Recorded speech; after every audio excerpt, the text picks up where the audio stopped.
tentang beliau bercerita umat atau orang yang sembahyang Kwanteya. Tadi ada yang belum mendengar cerita itu? Sudah mendengar semua ya? Lah, belum, berarti terlambat Anda. Karena tadi Pak Tepanya sangat baik sekali ceritanya, bahwa ada umat, ini tidak menyinggung tentang tradisi atau persembahyangan apa saja ya. Ini kisahnya memang seperti itu. Saya ulang sedikit tadi supaya bagi Anda yang belum hadir bisa mengikuti dengan baik. Karena kisah itu ternyata berlanjut.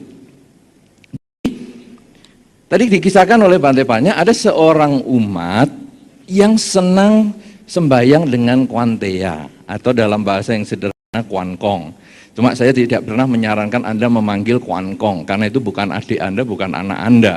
Jadi Kwankongnya diletakkan mana? Mana anakmu dipanggil gitu? Biasanya kita panggil Kwanteya atau Kongco, Kwankong atau Kwantekun. Nah saudara, orang ini terkena banjir.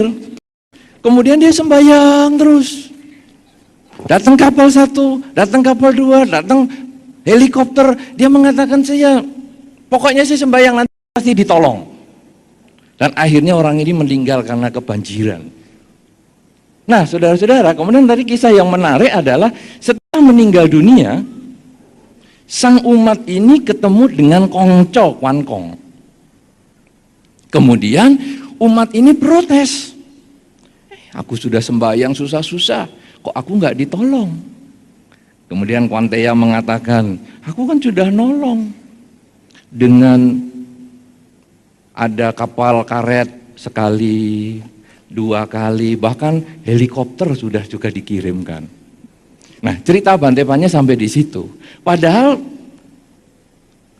pembicaraan mereka itu masih ada sedikit. Karena itu saya akan lanjutkan ini kisahnya itu. Kemudian orang ini ngomong, loh Kongco kok nggak ngomong?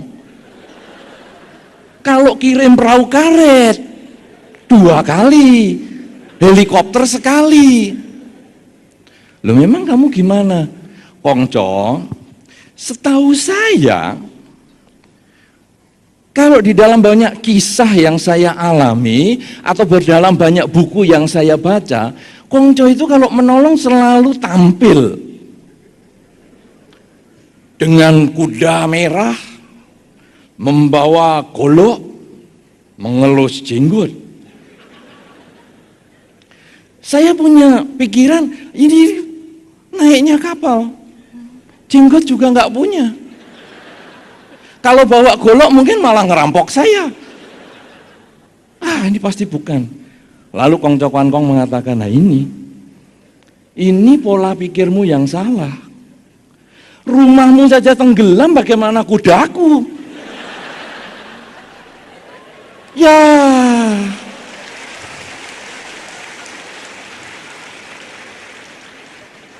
apa ini saudara artinya? Bahwa ternyata di dalam kesulitan ada sesuatu yang harus kita ubah di dalam pikiran kita. Itu yang menjadi subtema kita, bahwa segala kesulitan itu ada jalan keluarnya. Kalau tadi dia berpikir, oh iya ini sudah banjirnya sampai bubungan rumah. Nah kalau naik kuda, emang kuda bisa ditutup hidungnya? Apa sekarang sudah ganti kendaraannya jadi kura-kura? Kan tidak, tetap kuda. Nah sekarang kudanya diganti kapal selam, canggih. Nah untung goloknya belum diganti HP. Kalau golok diganti HP bingung lagi. Sudah saya SMS loh kamu tadi. Waduh, tambah bingung dah. Nah, saudara-saudara, jadi ini terjadi perubahan. Oh, saya mengalami kesulitan. Kalau saya mengalami kesulitan, apa jalan keluarnya? Dan ini yang tadi Bante Panya sampaikan dengan baik sekali, membutuhkan kebijaksanaan. Ada kebijaksanaan tertentu yang perlu kita bangkitkan di dalam batin kita untuk menghadapi krisis.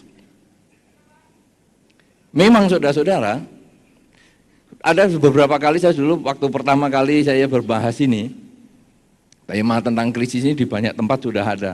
Pernah saya ceritakan apa penyebab krisis. Waktu itu saya jelaskan bagaimana kemudahan orang mengambil kredit di Amerika. Karena krisis ini pertama jatuhnya kan kena subprime mortgage istilahnya. Itu satu istilah yang mungkin temannya saudara Darmanadi bisa bingung. Biku kok yang ngerti ya subprime mortgage itu. Nah, itu sebetulnya karena pada waktu itu memang di luar negeri atau di Amerika pada umumnya sangat mudah untuk memberikan kredit. Sehingga asal gajinya tetap, kemudian pekerjaannya jelas, rumahnya jelas, dia mau beli apa saja kredit-kredit begitu. Nah, sehingga akhirnya orang yang tidak mampu pun bisa kredit 5 rumah, 6 rumah, dan macam-macam. Dan akhirnya satu ketika ada jatuh tempo, kredit tidak bisa tertarik dan seterusnya. Itu ada subprime mortgage. Kemudian masih ada lagi yang nanti urusan Madoff, ya, yang sampai 700 triliun dan sebagainya. Sehingga akhirnya itu terjadi bencana. Waktu saya cerita begini, sudah muarem sekali, mantap sekali. Pertanyaannya gampang. Bante, krisis apapun juga kita nggak pusing. Yang penting kita tuh sekarang tetap bisa makan. Loh, wah sudah terlanjur ceritanya muluk-muluk. Nggak nyambung ternyata. Nah saudara, tetapi kasus krisis ini saya kemudian kan berlanjut. Sampai di Indonesia. Di Indonesia sudah ada beberapa orang yang bunuh diri gara-gara krisis ini. Satu kasus adalah kasus di Surabaya. Saya nggak tahu apakah Pak Adi kenal ini karena sesama Surabaya. Orang itu mengambil emiten saham tertentu. Kalau tadi Pak Adi tidak menyebutkan nama bank, saya juga tidak menyebutkan nama emiten ini karena saya juga tidak beli. Anda juga tidak saya anjurkan untuk membeli. Tapi emiten itu dulu harganya 8 ribuan kira-kira. Kemarin sudah jatuh jadi 700. Nah saudara, pada zaman krisis ini dia turun. Nah pada waktu itu urusan turun ini kan dianggap, wah hidup itu kan pasti berubah. Kalau turun pasti ada naiknya. Barang 8.000 masa jadi 6.000 nggak bisa naik. Akhirnya dia beli lagi, tambah turun tambah beli. Siapa tahu nanti naik dia kaya raya. Itu turun sampai 600. Apa yang terjadi saudara? Orang ini nggak tahan. Utangnya jadi banyak. Dan akhirnya yang pertama anaknya dibantai dulu. Kemudian istrinya dibantai. Dan akhirnya dia sendiri bunuh diri. Pernah membaca kisah itu? Pernah ya? Iya. Nah ini surat kabar. Jadi ini sungguh-sungguh terjadi. Dan krisis ini terus berkembang. Sampai akhirnya beberapa hari yang lalu ada salah satu pimpinan sekuritas yang sudah teralih tangankan, bunuh diri, gantung diri. Pernah baca juga itu? Hah? Di mana? Di Indonesia, di Jakarta. Di Jakarta. Ya, ini di Jakarta, ini bunuh dirinya. Karena kita berbicara yang dekat saja supaya tahu bahwa kita ini sebetulnya ada problem perubahan. Cuman kita tidak siap menghadapi perubahan. Atau kalau dalam istilah cerita Kuankong tadi atau Kuantea tadi, kita itu tidak mau mempunyai kebijaksanaan untuk memutar pola pikir kita. Atau dalam bahasa yang sederhana, putar otak. Kalau ada untuk yang diputar. Loh, kan katanya tadi Pak Adi ada otak kanan, otak kiri, ada juga yang enggak punya. Ya jadi mungkin kita mau putar otak tapi apa yang diputar ini? Enggak ada isinya. Karena katanya otak Indonesia adalah otak yang paling primitif. Sehingga di Jerman digunakan sebagai penelitian manusia primitif itu otaknya mendekati orang Indonesia. Jarang digunakan. Nah saudara, kita harus putar otak. Apa ini saudara? Nah sekarang, saya waktu mendapatkan tema ini, hadapi krisis dengan smart, ada tulisan yang agak aneh di situ, yaitu tulisan smartnya sendiri. Anda perhatikan enggak yang punya undangan? Atau bisa ditampilkan sedikit ini apa? Yang nah itu tulisan smartnya ada perubahan toh? Hadapi krisis biasa, tapi smart itu tulisannya lain loh. Panitia tahu nggak tuh kenapa dilainkan?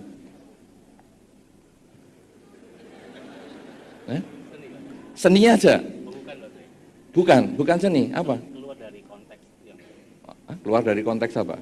Konteks yang selama ini tetap, tapi harus ada sebuah perubahan. Oke, keluar dari konteks yang selama ini tetap, tapi pokoknya ada perubahan. Saya melihat smart di situ itu punya arti untuk menyelesaikan krisis ini. Jadi krisis ini sebetulnya hanya perubahan, tapi sikap mental kita yang tidak siap menghadapi perubahan. Karena itu saya sangat setuju dengan apa yang dikatakan Pak Adi juga. Jadi kita maunya itu tetap saja. Tetap kalau hoki ya bosen juga. Jadi ada beberapa orang ngomong, aduh Bante, ternyata miskin itu juga membosankan. Maksudnya apa ini? Ya enggak punya apa-apa, mau nyetel televisi enggak punya, mau buka HP enggak ada, itu ternyata yang membosankan. Tapi ada di sisi yang lain, orang yang tadi punya uang enggak punya seri itu ternyata juga bosan. Apa saja sudah bisa saya beli Bante, tapi kok enggak ada kebahagiaan. Sampai saya ini tas-tas itu masih dibungkusi semua, saya beli di toko sana, di toko sini masih dibungkus semua, tetap tidak ada kebahagiaan. Kenapa saudara? Karena uang, kekayaan memang tidak ada hubungannya dengan kebahagiaan. Itu yang tadi Bante Panya sampaikan. Tidak ada hubungannya pada tingkat lanjut. Tapi kalau pada tingkat awal, uang memang perlu. Satu contoh, kalau nggak bisa beli pakaian, dikasih duit. Wah, uang ini ada hubungannya dengan kebahagiaan loh. Lompat-lompat itu. Tidak bisa punya rumah, dikasih duit. Ini kamu beli rumah. Wah, ini ada kebahagiaan. Ketika kebutuhan pokok ini belum tercukupi, sandang, pangan, papan dan obat-obatan belum tercukupi, uang ini ada hubungannya dengan kebahagiaan. Tapi kalau sandang, pangan, papan, obat-obatan ini sudah tercukupi, uang memang tidak terlalu berhubungan. Tetapi sikap mental kita itu yang penting. Nah, saudara-saudara, sikap mental apa yang kita perlukan sekarang? Kita sulit menghadapi perubahan. Itu yang disebut krisis. Karena itu krisis bukan hanya berhubungan dengan resesi global. Ketika Anda melihat pasangan hidup Anda, rambut menjadi putih, gigi menjadi goyang, badan menjadi bengkak, dan Anda stres, itu krisis. Sehingga Anda mengatakan pada diri Anda sendiri, aku ini dulu kawin rasanya sama orang yang seksi, berbodi, kenapa sekarang seperti pohon nangka? Nggak ada bentuknya, cuman bulat rata kayak gong atau kayak beduk begini di wihara. Rata. Aku dulu rasanya melihat kamu itu seperti Dewi. Tapi sekarang ternyata seperti apa? Kok seperti raksasa? Nah saudara-saudara, itu adalah krisis sesungguhnya. Tidak siap menghadapi perubahan. Sebaliknya, ketika istri-istri melihat suami juga demikian. Kenapa sekarang suamiku ini kok kelihatan lebih berkerut mukanya? Lebih cepat putih rambutnya dibandingkan anak mahasiswa, anak kos di rumah kita. Ya pastilah ya, anak kos. Belum mikir banyak, mikirnya cuma ibu kos yang suka main mata. Ya pasti awet muda. Ini orang adalah kena krisis orang demikian. Nah oleh karena itu saudara-saudara, resepnya mengatasi krisis, kalau tadi di dalam cerita orang sembahyang Kwanteya itu tadi adalah dengan mengubah pola pikir bahwa pertolongan itu bisa dengan kapal karet atau dengan helikopter. Maka sekarang mengubah pola pikir kita untuk menghadapi krisis, Ini ada beberapa tahap yang terdapat di dalam kata smart itu sendiri. Smart, S yang pertama, ya memang S-nya cuma satu. Ya Anda S yang pertama kok ya diem aja. Anda harusnya protes dong, S-nya cuma satu. S yang pertama sangat berhubungan dengan apa yang disampaikan oleh Bante Panya tadi, yaitu semangat. Di dunia ini, kalau kita tidak punya semangat, tidak akan pernah maju. Bolehlah orang menggunakan istilahnya itu apa tadi, law of attraction, ya, ke hukum saling tarik menarik. Tapi kalau cuma dicoba 3 hari, sulit untuk mendapatkan apa yang kita inginkan. Anda harus coba dengan penuh semangat. 3 hari tidak bisa, 30 hari. Tidak bisa 300 hari. Tidak bisa 30 tahun. Tidak bisa 30 kehidupan. Pasti bisa. Kan problemnya kan kapan toh dapatnya?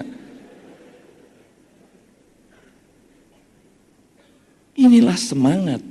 Kadang sulit sekali kita membangkitkan semangat kita. Ketika kejatuhan ekonomi, kemudian kita, aduh apa gunanya aku sembahyang. Nanti saya akan bahas juga sedikit itu tadi yang disampaikan Bante Panya, bahwa hidup itu bukan hanya sembahyang berbuat baik saja, tetapi ada manajemen kehidupan yang kita perlu lakukan. Tapi kalau hanya manajemen kehidupan yang kita lakukan tanpa sembahyang, ini juga nggak lengkap. 2 hal ini memang diperlukan, sembahyang dan manajemen. Yang kita bahas sekarang adalah manajemennya. Bagaimana kita membangkitkan semangat. Semangat ini baru timbul kalau kita memahami tujuan suatu perilaku. Saudara-saudara yang berkumpul di GTEC ini, Anda bisa sampai sini, sesungguhnya Anda membutuhkan semangat yang luar biasa. Semangat apa saudara? Menghadapi kemacetan. Saya tadi sudah juga berpikir, wah ini nyampe nggak saya ke GTEC ya? Wih di sana macet, di situ macet, di mana-mana macet. Anda ngalami macet tadi? Tidak. Tidak. Ngalami. Oh ya. Berarti Anda kan membutuhkan semangat. Kenapa? Karena Anda tahu tujuan. Wih saya datang ke sini akan punya kesempatan berbuat baik untuk pembangunan wihara Santidhamma. Wah aku mesti mau datang, aku harus datang. Niat Anda, tujuan Anda itu yang jauh lebih penting, yang membangkitkan semangat Anda. Kalau tidak, Anda akan langsung balik kucing. Kemudian Anda mengatakan, waduh macet jalan, lebih baik berhenti di paling dekat sini aja, mall Mangga 2. Kemudian Anda telepon ke salah satu panitia, maaf ya, jalanan macet, aku nggak bisa nyampe, aku malu kalau terlambat, lebih baik aku nggak datang ke mall saja. Itu orang yang tidak punya semangat, itu orang yang tidak tahu tujuan. Tapi ketika Anda menyadari, ini ada tujuannya, saya mau mendengarkan Dharma, saya mau menambah wawasan Dharma saya juga mau punya kesempatan membantu pembangunan wihara ini yang menjadi tempat pelatihan. Bukan hanya untuk para biku, bukan hanya untuk samanera, bukan hanya untuk para pandita, bukan hanya untuk organisasi-organisasi Buddhis, tapi juga untuk para umat biasa, menjadi tempat wadah pendidikan. Wah ini saya sangat penting. Kalau begitu bangkit semangat kita untuk menyelesaikan perilaku kita. Sama dengan pasangan hidup. Ketika pasangan hidup Anda berubah, Anda kemudian nyesel, duh kenapa kok aku milih dia ya? Apa dulu aku itu ya sudah kena katarak? Kok milih orang yang berpotensi membengkak begini? Kan mestinya sudah bisa dilihat dari pipi gembilnya sudah ketahuan. Wah ini besok punya anak satu, belum punya aja sudah. Wah seperti dikatakan seperti gong mau pecah. Bukan gong pecah, gong mau pecah. Saudara, kenapa? Kenapa bisa timbul gitu? Karena kita tidak siap menghadapi perubahan. Tapi ketika kita melihat tujuan, apa sih tujuannya? Saya dulu membangun rumah tangga dengan dia, tujuannya apa? Saya ingin membahagiakan dia. Tujuan orang berumah tangga yang paling tepat bukan apa yang saya dapatkan dari dia, apa yang membuat kamu menarik bagi saya, bukan. Tapi apa yang membuat saya ingin lakukan demi kebahagiaanmu. Sehingga akhirnya bentuknya kayak apapun juga tidak masalah. Bahkan kalau perlu ya kita kasih nasihat. Kok kamu bentuknya begini, coba dilangsingkan sedikit. Coba kamu senam sedikit. Coba kamu menggunakan apa itu yang kalau di beberapa toko ada yang keter-keter sendiri itu. Kalau kamu malas ke gym, malas fitness, sudah ini pakai alat ini nanti goyang-goyang sendiri. Jadi yang olahraga mesinnya bukan kamu, nanti kan langsing sendiri. Lah tapi pipiku yang gemuk, oh ya sudah pipimu ditempel ini kan nanti goyang-goyang sendiri. Wah, saudara. Itu karena kita tahu tujuan hidup berumah tangga. Jadi kita kepingin membahagiakan orang yang kita cintai, kemudian kita melakukan satu upaya tertentu agar kita tetap sayang kepada dia. Demikian pula di dalam pekerjaan. Kadang usaha kita di dalam krisis begini, tidak disangkal saudara, ada beberapa orang yang sampai tutup toko, tutup pabrik, karena pesanan tidak ada. Ini tidak disangkal terjadi di dalam masyarakat kita. Nah kemudian ketika kita tutup, kemudian lalu kita merenung, aduh untuk yang kelima kali aku buka toko tutup lagi. Dulu aku zaman nomor, aku buka nomor, ditangkep, tutup. Kemudian zaman judi masih muda, aku buka meja judi, ketangkep lagi. Kena narkoba aku buka juga, ketangkep lagi. Nah ini sekarang aku jual baik-baik loh. Jual obat yang baik, jual makanan yang baik, kok nggak laku? Tutup lagi. Kemudian kita kalau orang yang tidak punya semangat, tidak tahu tujuan, dia akan lemah. Dia akhirnya sudahlah, daripada aku ngidupi anak, daripada aku ngidupi pasangan hidup, sudahlah. Lebih baik aku gorok semua orang-orang ini. Sudah aku gorok semua, aku menggorok diriku sendiri. Sudah selesai urusannya. Ini adalah orang yang tidak punya semangat. Padahal kalau kita lalu tahu tujuannya, kenapa sih aku bekerja? Aku bekerja karena aku ingin mendapatkan nafkah. Aku ingin menghidupi keluargaku. Kalau demikian, satu tutup, cari lagi. Tutup lagi, cari lagi. Bahkan nanti akan ingat. Kalau diantara kita ada yang tutup toko sampai 27 kali misalnya, kemudian kita lalu ingat. Loh, Kuantia membantu itu macam-macam bentuknya. Kalaupun nanti muncul dalam bentuk ajakan teman untuk kerjasama, ikut. Jangan hanya, wah nanti Kuantia datang harus mesti berjenggot. Ternyata tidak, itu ngajak kerjasama, ikut. Atau ada orang nawari seperti tadi yang diceritakan oleh Pak Adi, ditelepon kirim sekian kontainer, ikut. Atau kebetulan di tengah jalan ketemu tempurung kelapa, pegang, lalu buka, dan berdirilah di pinggir jembatan.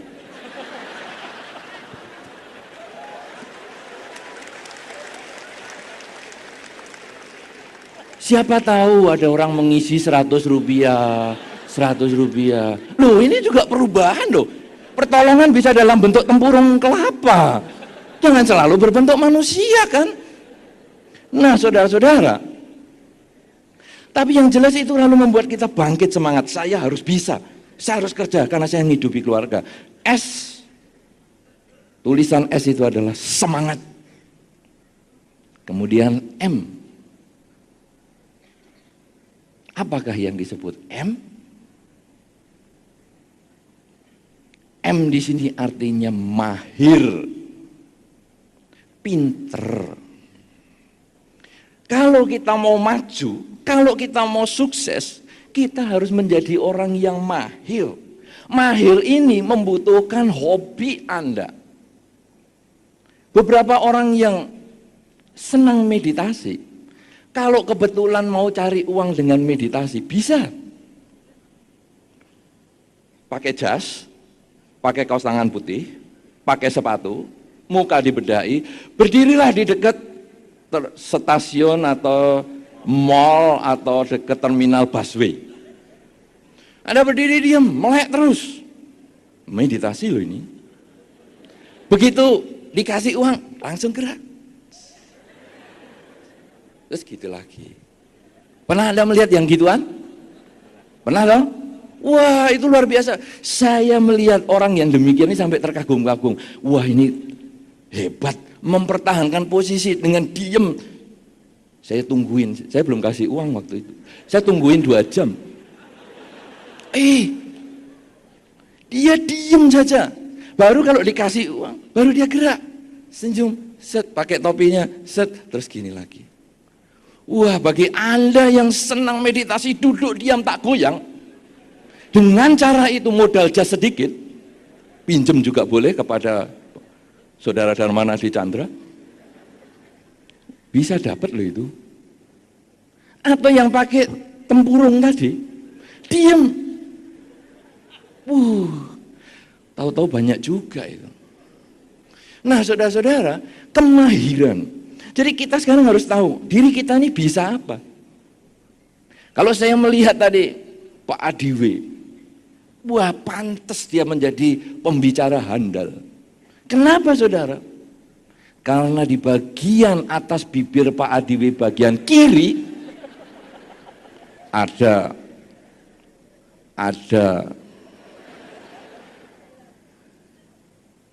kutunya. Saya tidak sampai hati menyebutkan kotoran binatang tertentu itu. Saya tadi amati, wah, itu kan besar sekali di situ. Wih, wantes. Ini keahlian beliau, kemahiran beliau. Makanya beliau mengatasi krisis gampang. Bahkan beliau mengatakan tidak ada krisis. Kenapa? Modalnya cuma satu itu. Maka bagi Anda yang kepingin pandai menjadi motivator atau provokator, bikinlah tato itu.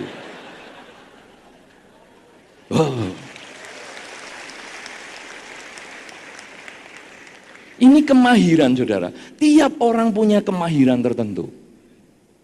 Bahkan kalau tadi dikatakan oleh Pak Adi atau saudara Darmana di Chandra, mengatakan tidak bisa dan tidak mungkin, itu sudah akan dihilangkan dari kamus bahasa Inggris. Can and impossible itu sudah akan dihapus. Setelah ada satu wanita namanya Jessica Cox yang tidak punya tangan, tapi dia bisa nyetir mobil, nyetir pesawat terbang, berenang juga, kemudian dia pemegang sabuk hitam karate dengan senjata nunchaku. Tahu nunchaku? Itu pentungan berantai, senjatanya Bruce Lee itu loh, nunchaku namanya. Kemudian dia pandai segala macam, sehingga kamus untuk kata tidak bisa dan impossible, yang tidak mungkin itu akan dihapus. Karena sudah tidak ada lagi kata itu sekarang. Artinya kita semua mampu melakukan. Belum lagi kalau Anda mengerti hi ahli. Seorang wanita dari Korea yang masih remaja, sangat ahli dia di dalam main piano. Jarinya cuma 2, kiri dan kanan cuma 2. Jadi 4 masing-masing. Totalnya 4. Orangnya punya kekurangan di dalam fisiknya, orangnya mempunyai kekurangan di dalam cara berpikirnya, tapi kapan itu dia pernah ke Jakarta juga, ke Indonesia, dan dia main di sini. Pernah dengar Anda hi ahli? Pernah ya? Pernah nonton itu? Pernah nonton juga? Wah, hebat sekali. Kalau enggak nonton di YouTube aja. Jadi sangat luar biasa saudara. Kalau mereka yang enggak punya tangan bisa nyetir pesawat terbang, main nunchaku dengan demikian hebat, pemegang sabuk hitam. Mereka yang punya jari cuma 2 bisa memainkan piano dengan demikian hebat. Apa sekarang yang kita bisa lakukan? Kita pasti mampu melakukan, kita pasti punya kemahiran tertentu. Dan itu yang harus kita gali, kemampuan itu. Karena tidak bisa disampaikan di sini, Anda yang sekian ribu orang, kemampuan Anda masing-masing. Tidak bisa kemudian kita ngamati, oh ini yang tai lalat keluar lagi lah. Tai lalat di kuping ini berarti bisa jadi pendengar yang baik. ya, sering nonton, dengerin radio aja, nanti menang kuis mungkin. Kemudian itu tidak bisa. Tapi Anda masing-masing harus tahu, saya ini ahlinya apa ya? Saya ahli masak, kerjalah di bidang masak memasak yang ada hubungannya dengan itu. Anda ahli menggambar, bekerjalah yang ada hubungannya dengan gambar menggambar. Sehingga akhirnya Anda akan bisa mengatasi krisis. Ini baru dua loh, S dan M. Semangat, mahir. Sekarang A. A adalah analisa. Bagi Anda yang belum tahu kemahirannya, dianalisa sendiri. Apa ya? Kalau nggak bisa tanya kepada orang, menurut kamu aku ini mahir apa ya? Menurut saya sih kamu mahir nganggur-ngangguran. Mahir nganggur. Apa ya? Kalau nganggur saya ini ngerjakan apa? Oh, santai-santai. Kalau begitu saya bangun tempat untuk rileks. Jadi saya sewakan satu ruangan di rumah saya, kemudian saya bangun untuk rileks sehingga orang kalau nganggur di situ seperti nganggur di surga. Duduk dengan enak, nyaman, musiknya bagus, lampunya remang-remang. Wih, nyaman. Kenapa? Karena dasarnya nganggur tadi. Itu Pak, kamu melihat saya gimana? Kamu itu tukang ngintip. Jadi kameramen. Yang ngintip dapat biaya, yang diintip happy. Ini kan luar biasa. Coba kalau kameramen nggak suka ngintip, repot kita jadinya. Ini tukang-tukang foto, ini semua tukang ngintip semua. Tapi Anda kalau nggak diintip, Anda malah stres loh. Aku udah bagus belum? Sudah, kan diintip lagi.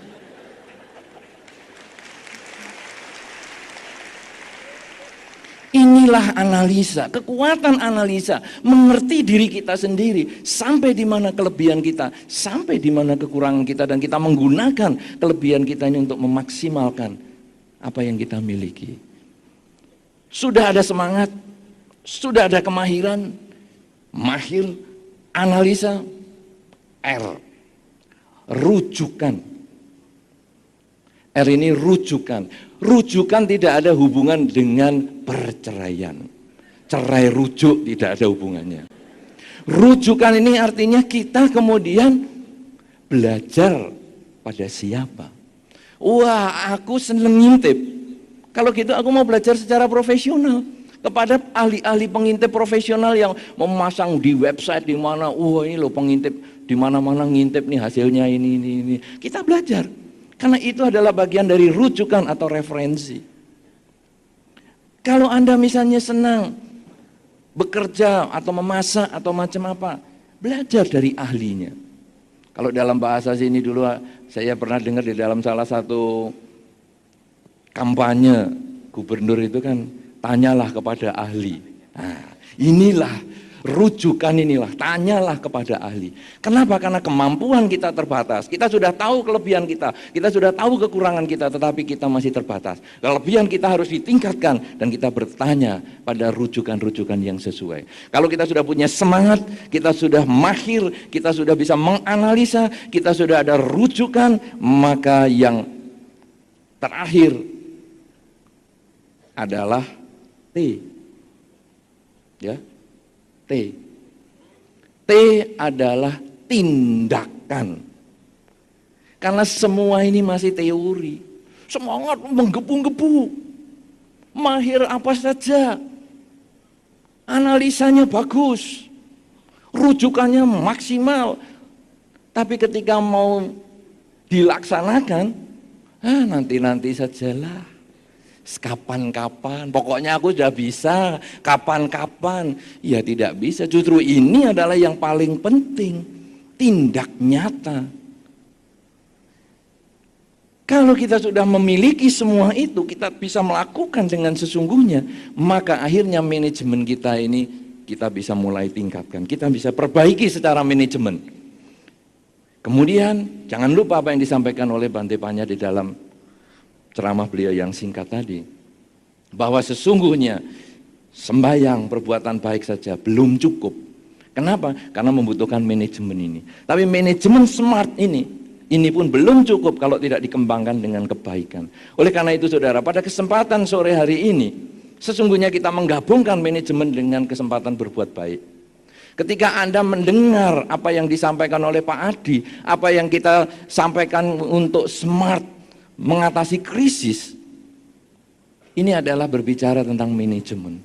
Tetapi kalau nanti Anda mulai ada kesempatan mengumpulkan lembar-lembar sebagian dari milik Anda yang tadi sudah disampaikan oleh Pak Yani Dharma untuk pembangunan Wihara Santidhamma ini, maka itulah kesempatan berbuat baik. Kenapa saudara? Karena hanya perbuatan baik ini yang membuat kita berada di tempat yang tepat pada waktu yang sesuai.